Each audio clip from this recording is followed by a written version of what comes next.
Okay, surprise, surprise, the combo in business for Thursday, February 16th, 2023. Norm, along with the Mike. The Maple Leafs coming off a 5-2 win over the Blackhawks at Scotiabank Arena. Easy peasy. Now the hard part leading up to the trade deadline, basically 2 weeks from Friday.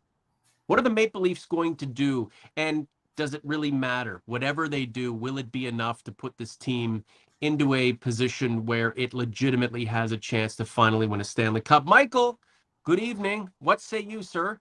Good evening, Norm. Well, let's start with the game yesterday, and then we can move forward to the rumors because you have to give the Leafs credit that they didn't not show up against a bottom dweller, because they've done that. Like, if you want a differentiation between Tampa Bay and Boston Right. and the Leafs, then I think before last night, the Lightning lost 1-0 in a shootout to Arizona with Connor Ingram making like 4 billion saves. Yeah. Tampa Bay, I believe, was 12-0-1, so now 12-0-2 against bottom 5 teams. Okay.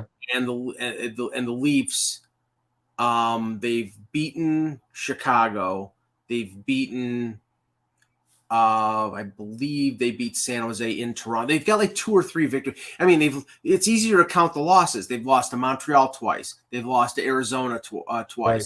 They've lost to Columbus. They've lost to San Jose. They've lost to Anaheim. And the points pile up. And yep. Boston and Tampa have beaten the teams that they need to beat. And the Leafs are not, when they need to beat bottom 5 teams to pile up the points, they're not doing it. So last night they did. Mm-hmm. But if you watch that game, anybody watch that game, notice how disinterested Chicago was and how friggin' bad Peter Mrazek is. I called him the tank engine. That's his nickname, because he propels a team towards the tank, and he's doing that for Chicago very well. Remarkable. This is the Convo, Norm, along with Mike. Believe what you're seeing. It's Thursday, and the reason we are together a few days before our traditional time to convene and look back on the week and get set is because, hey, we're 2 weeks out from the trade deadline. Things are buzzing right now, and Mike and I certainly want to be a part of it. I know you guys do too. Thanks for derailing your evenings to join us. It means a lot.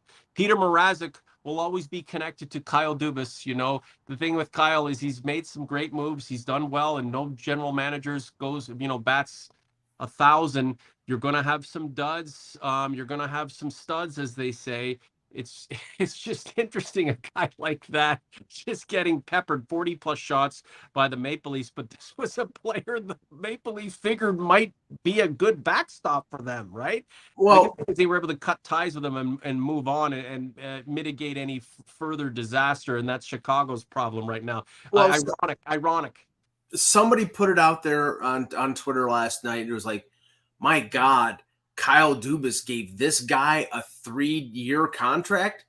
And I'm like, basically a statement on how bad Dubas's judgment was. And I says, okay, he got rid of this guy, making $3.8 million this year and next year. And all he had to do was move down, I think it was 12 spots. Mm-hmm. And so they moved out of the bottom of the first round to the top of the second round, and they got rid of Mrazek. Now, obviously, the motivation for Chicago was they want Connor Bedard, and they know that Mrazek and how bad he is would be a but that the Leafs can't be concerned with that. Dubas found a very painless way of getting rid of a guy. Now, based on what he had done before he was with Toronto, it seemed like a good bet, but it turned out not to be. And but they've moved on from that. They've got Matt Murray, they've got they got Joseph Wall, so it's sort of been there, done that. David Clarkson, anyone? It happens. Wendell Clarkson, remember that Toronto Sun. It's just what a disrespectful way to pay tribute to number 17, to align him with a David Clarkson, who was pretty fucking awesome for the New Jersey Devils. But again, that was him in a situation. coming to Toronto, a pressure cooker, not just because you have the eyes of the hockey world in Canada on you constantly, but a team that was trying to figure itself out. That's just too much pressure when really at the end of the day, you were certainly a role player. But I digress. So, Mike, last night the Leafs beat a disinterested Blackhawks team, and that's good because there was still a chance the Leafs could lose to them. So they won that game. Had they played back to back, they would have lost. So thankfully that wasn't part of the schedule, but they will play again in Chicago here in the next couple of days. So Pat Kane's patrolling for Chicago. So here's a guy in the twilight of his career. I covered him for one season with the London Knights. Man, he came on like gangbusters. Him and Sam Gagner just tore up the OHL, and then he went on and was a pivotal component to a Blackhawks team coming out of the cellar and just winning a whole shitload of championships. So you'd think a guy like that, with his pedigree and his understanding and his experience and his accolades, would be someone the Leafs might be interested in if they needed a player that contributed like him. Unfortunately, fortunately for the Leafs, unfortunately for Pat Kane, the Leafs don't need another guy with speed and who can put the puck in the net.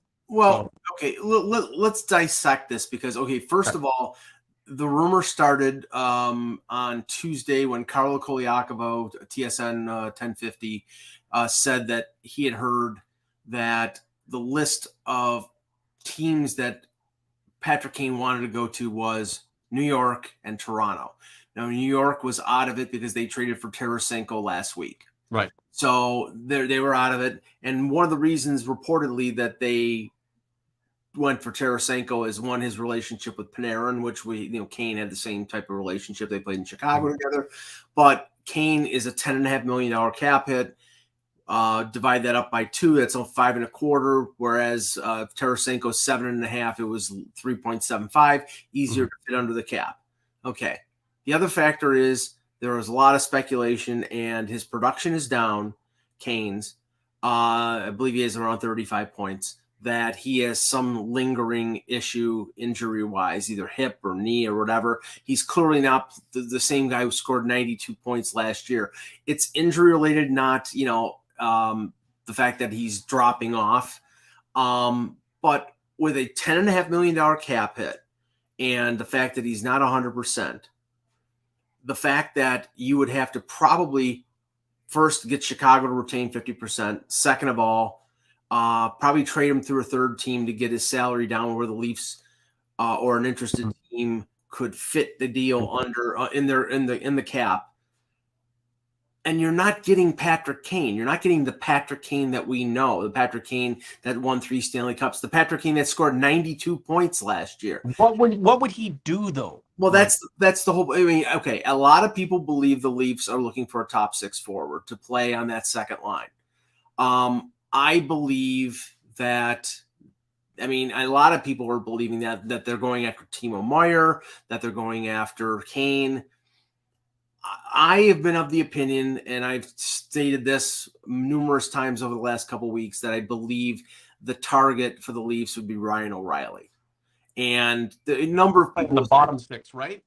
Well, Ryan O'Reilly could play second line, could play third line. I mean, if they trade for Ryan O'Reilly, it allows them to play him at center and on the third line, and move David Kampf down to the fourth line, or move Tavares to the wing. I mean, you have a number of options, but he fits what this team needs. Right. Somebody with playoff experience, somebody with, won a Conn Smythe trophy. He's not over the hill.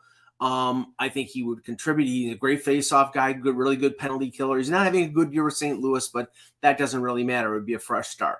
Mm-hmm. Kane, first of all, Patrick Kane wouldn't the Leafs' first power play. Where is he going to play? He's not going to replace anybody on that power play. He's not going to replace Nylander, Marner, Matthews, Tavares. You're not going to go with 5 forwards. So you're losing out on him being a power play guy. And again, you'd have to trade significant assets to get down to the amount where it would take to fit him under the cap. So, okay. I'm not disputing what Carlo reported. I'm disputing the fact that the Leafs that it makes sense, that he fits with what the Leafs are looking for. So Kane, a trade for Kane today would remind me of the kind of trade a previous Leafs regime may want to make for some splash, something for the aesthetic. A guy whose better days have come and gone, not necessarily complete, like as you say, over the hill, but he would be a big name to come to Toronto and help authenticate the process. As you know, for as much as there's so much that is left to be desired still based on this team not getting over the first round hump, we are still in a we're very much we've the build has matured to a point where we know where we believe we know where the deficiencies lie, and the team can score like hell. And with Austin Matthews coming back and even scoring like in his return, it's amazing to see. And that's really not that shouldn't be the focal point. It should be the back end of the forwards who are going to play with grit, who are going to play with power, going to play with determination, who are going to help mitigate, an offensive challenge coming back the other way, especially when this team has a lead. And then, you may want a little bit of help on defense if you can get it, not necessarily for a song, but it's the right move. Just to, add a guy like Pat Kane. Wow, he's three-time Stanley Cup champion. This, 1,200 points in his career. Why? Right. But again, there's still to leading up to the trade deadline, and people are looking for clicks and people are looking for attention. They're going to bring his name up. And I thought, for the sake of the fact that he's from the Queen City or whatever the hell Buffalo calls itself, and you, Mike, are Buffalo's finest. So I figured, he's a brethren, a civic brethren. So that's why we wanted to talk about Pac. The top of the show. But he doesn't necessarily make sense. A Ryan O'Reilly does make sense, and I'm keeping my fingers crossed. A guy like him, maybe another piece and some help on the defense, and then just roll the dice and go for it, Mike. Yeah, I mean, I think the main motivation for Kane would be the fact that he works in the offseason with Austin Matthews. Him and Austin Matthews have the same skills coach. Both Americans. I know that they have a friendship, and yeah, I mean it would be cool. It would be cool if he was Patrick Kane, but right now he's not Patrick Kane. He looks like 80% of Patrick Kane. And honestly, I watched him last night very closely, and only 2 times during that game did he look like Patrick Kane. Did he look dangerous? The rest of the time he seemed to be sort of coasting out there, and maybe he's just trying to keep himself healthy for a potential trade. I mean, I've heard Dallas, Edmonton, Boston, a few other teams interested in him. Good. I mean, I don't think, and I was telling you before, I've got a target list of maybe 9 or 10 players that I believe the Leafs will acquire 1 or 2 of that target list. Patrick Kane is not on that target list. Yeah. Timo Meyer is not on the target list. Now, they would love to get Timo Meyer. I just don't believe they are prepared to pay the hefty price that everybody's saying will take to get Timo Meyer away from San Jose. New Jersey is talking about Timo Meyer, and they're talking about Alexander Holtz, who was a top 10 pick, a first-round pick, and another player. Okay, you compare that to what the Leafs are offering. That would be Matthew Nyes, a first-round pick, and Rasmus Sandin. Mm-hmm. They're not doing that. They're not. So I don't think they're in on Timo Meyer, and I don't think they're in on Patrick Kane, but they might be in on a guy like Ryan O'Reilly. So Timo Meyer, Patrick Kane, you're strengthening a position of strength right now, and that's just not good management, really. Just redundancy. Everyone needs redundancy in the playoffs, but the Leafs have scoring in spades. It's where the Michael Bunting type players who are going to play in the bottom 6 and be there in the trenches to help get this team where it needs to go. And obviously having another body to help offset injury or attrition, or just a day or two here from the core defensemen. I mean, that makes a little bit more sense too. I mean, this team is not in a spot where it needs to bring in some has-been with pedigree to help lift it. It needs support players. And that's the challenge between now and the trade deadline on Friday, March 3rd. Mm-hmm. For Mr. Kyle Dubas. Wanted to get into some of the comments. Lots of people in the chat, and I really appreciate it. WTF, guys. Michael, Matthew, what are you on a boat right now? What are you drinking? Cavassier? On a boat. Where the hell you are? Yeah. Yeah, he's on a boat. Where else do we have here?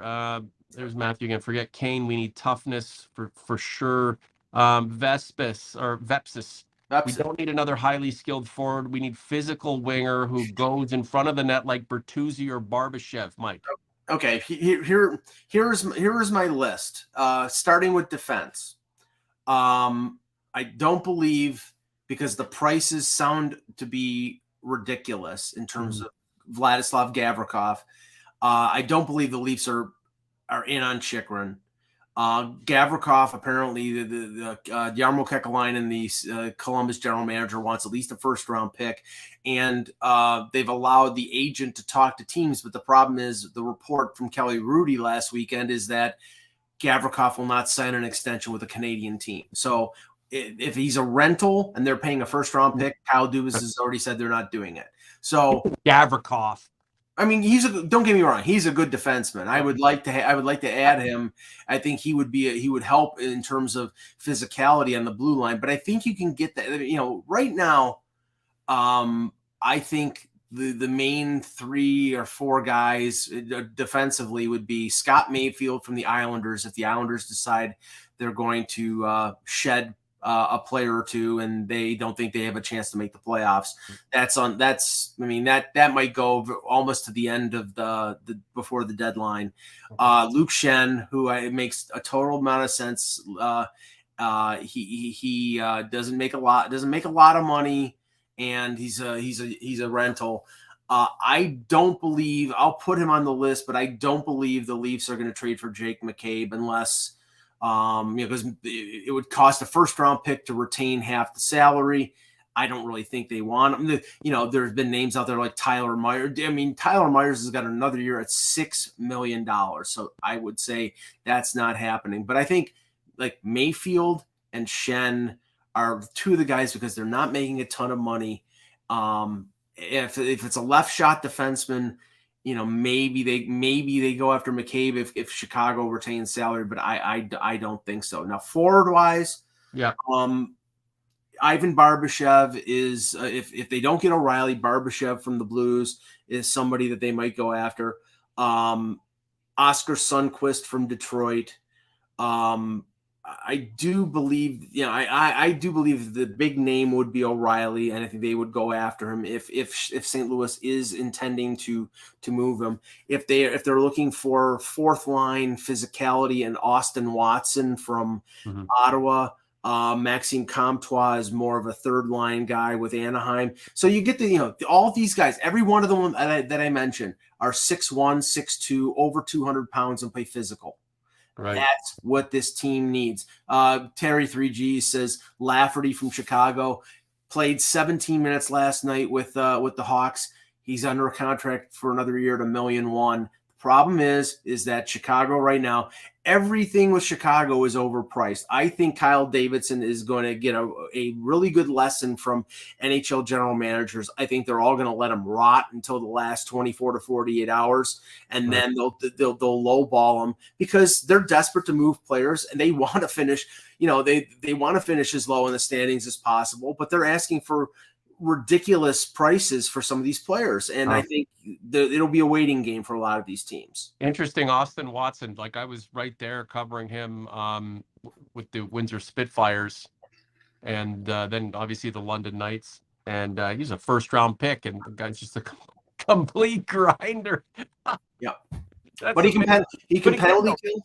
But if a guy like that goes in with speed and energy and size and just starts terrorizing dudes, and obviously he's in a position now, 500 games into his NHL career, hell, like this would be a meaningful run for him. It's not just hop over the boards and go play your system. It's somebody with a fucking brain in his head and a beating heart in his chest, right? I mean, let's bring people in here with a sense of purpose, who know what their role is, right? You're not to come in and go, well, hey, we are a 40-goal scorer, you're an offensive guy, but we got a ton of that, so just kind of come in and try to just be around. We need somebody where they may not have felt like they were contributing as much based on a team kind of on the descent, but to come into a situation that needs that injection of of excitement, that injection of heart and dynamic, and to come in and take somebody, elevate someone. That's what I'm seeing. And make the bottom six, Mike, sorry to interrupt, make the bottom six really important. Make that eighth defenseman, somebody who's going to come in and offset and off-spell some of the, the extra time. Make that guy feel really super important, to make them believe that they are the reason why this team has a shot, right? Not just bringing another star who's going to try to find a place for. So, let me answer Mike V in the chat, because where are we here? Mike V. He said Bunting isn't grit. He's just a yappy little brat. Okay, right now on this team, what does this have to, like, again? Michael Bunting's the kind of guy you want on this team.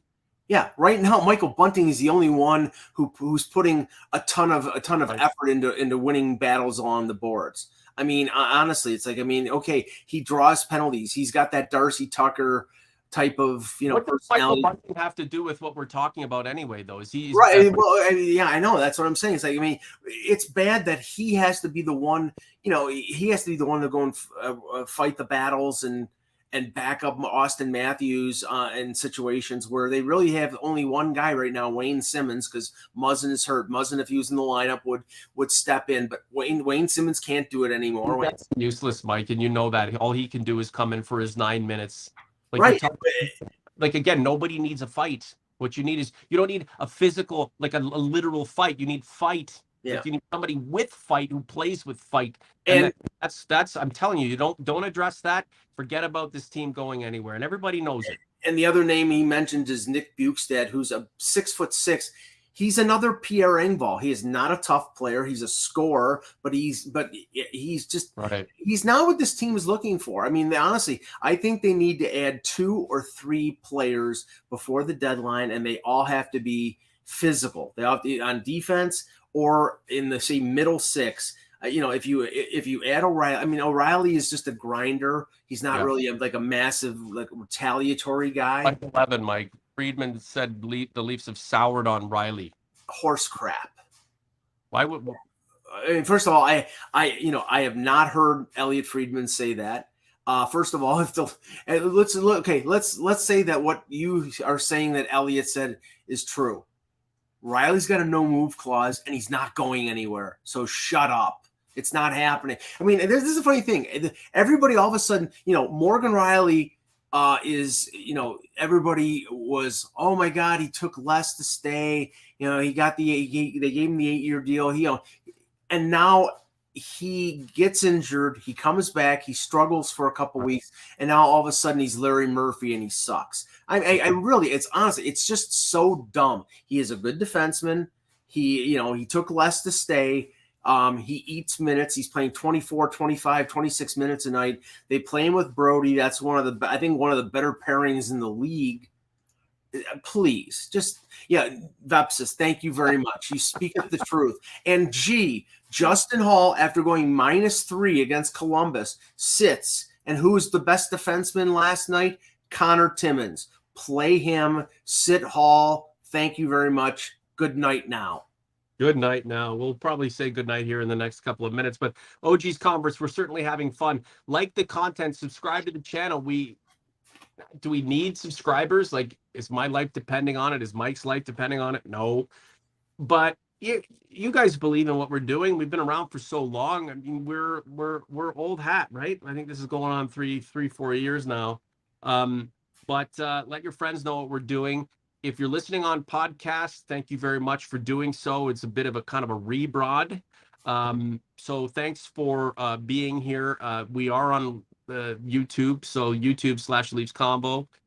You can see our beautiful faces. And Mike, if had we done video of our interactions going back to 2009, and having been Leaf fans who've lamented and been so disappointed so often over and over again, you'd see the rapid deterioration of our complexions and our appearance, or that may just be us. It's an optical illusion, A Norm. couple of old guys, Stadler and Waldorf. I saw a comment here. Where was it? But Terry G. Need more Corson Tucker combos from the Burns era. We, again, a bunch of boomers. Sorry, we're not just overtaken by the bias of recency, but those two kinds of guys on a team like this, fuck, they would raise hell, and this team would be nasty. But those kinds of guys, if that's what I'm saying, where are those guys, right? Where are those guys? Somebody's got to be out there who wants to play that role for a team who desperately needs it. I know it's a dream, but can you imagine? Can you imagine on a line with Mitch Marner and Tavares, Wendell Clark in his prime?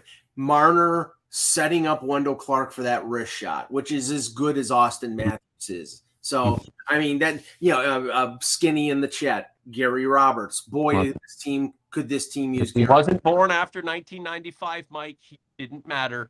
Yeah. All right.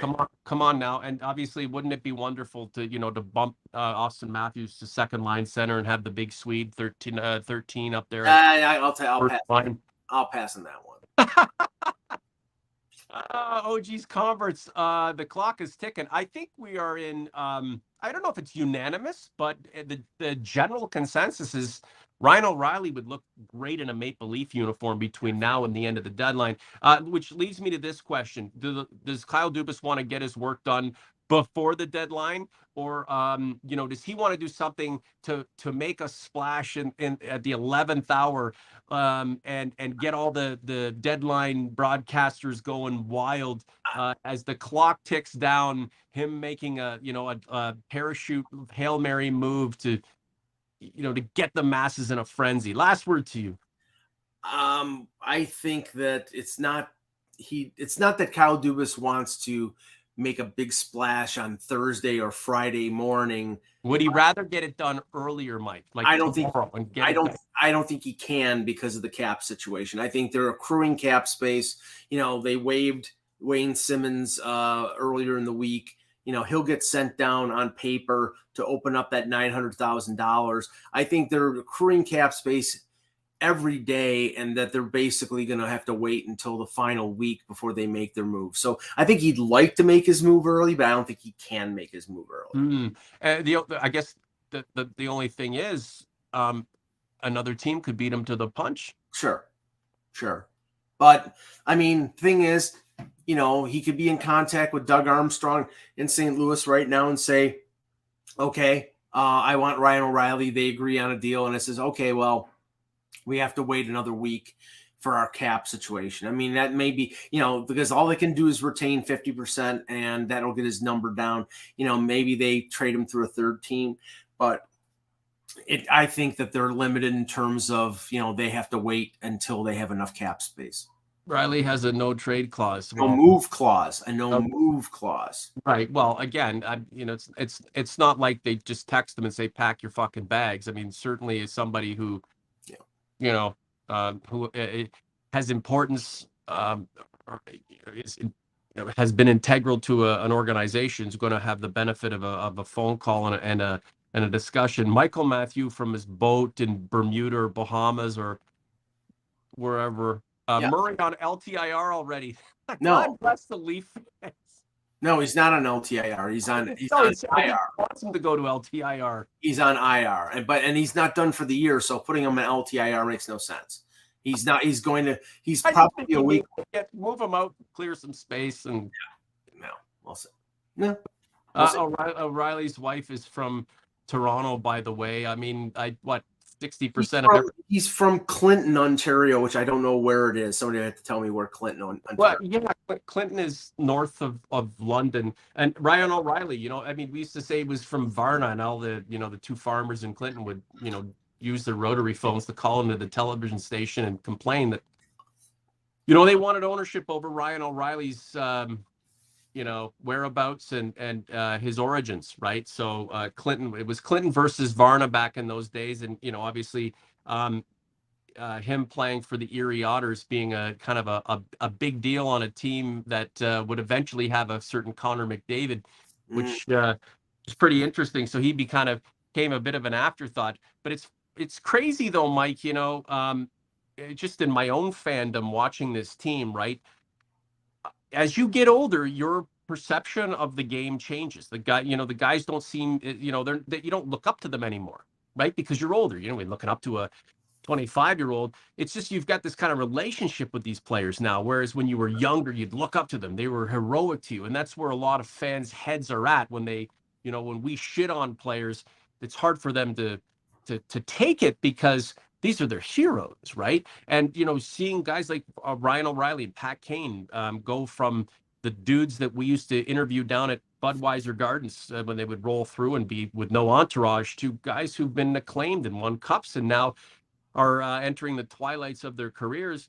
Time goes on, man, and I don't know about you OGs and converts where your head is at and how your relationship is evolving with the team, but we're all kind of at different stages. I just for me, I wish I could get back some of that sense of wonder, right, and that deep optimism and the excitement of every damn goal. I'm just not there. I'm looking for something else. I'm looking for something more substantial, something that I can really sink my teeth into, and that's why we do this show. It's kind of a therapeutic process to kind of hash it out on a daily and weekly basis to help us get through to where we need to be. Mike, the Habs on Saturday. It's at Scotiabank Arena. I can't think Montreal is just going to lay down its collective sword and just say, take us down. I mean, that's a team that can beat you too, right? They did the last time they hooked up with the Leafs. So that's going to be a tough 2 points for the Leafs to get. And then back into Chicago the night after. We know how the Leafs played the second of back-to-backs. So. Well, we know that Montreal beat the Leafs on opening night, and then they beat them in overtime. I think it was in December. The Leafs can't go sleeping on the Canadiens. It's going to be their Stanley Cup because they have nothing else to play for. But they always play up. No matter how good the Leafs are or how bad the Leafs are, Montreal, Toronto, both teams get excited for that game. So Toronto is going to have to step it up. Samsonov likely plays that game, and then Joseph Wall, if Murray is not back, will play in Chicago against the Blackhawks. And then third game in 4 nights next Tuesday in Buffalo. We know that is always a house of horrors for the Leafs. So yeah, it's going to be a tough little stretch. I don't like Wall in Chicago though. We saw what happened to him the second of back-to-back Leafs versus Blue Jackets. And that's just me being down on a team that deserves it, right? Because it should be putting away these teams that are basically an afterthought. So nothing but good wishes and best of luck to Joseph Wall in that circumstance. The Leafs just got to keep pushing along, earning points, building momentum, leading up to the trade deadline. And for my money, I think it's going to be Ryan O'Reilly because he checks the boxes, Mike, and maybe a couple of other moves that may not make a splash per se, but will help this team generate some real momentum that will create the big waves as it heads into the playoffs. Michael, thanks for doing this on a Thursday night. OG's Converse, thank you so much for being here. Don't you worry, Mr. A and myself will return in a few days' time for the Sunday Spectacular. In the meantime, enjoy your evenings. For Mike, I'm Norm. We're out.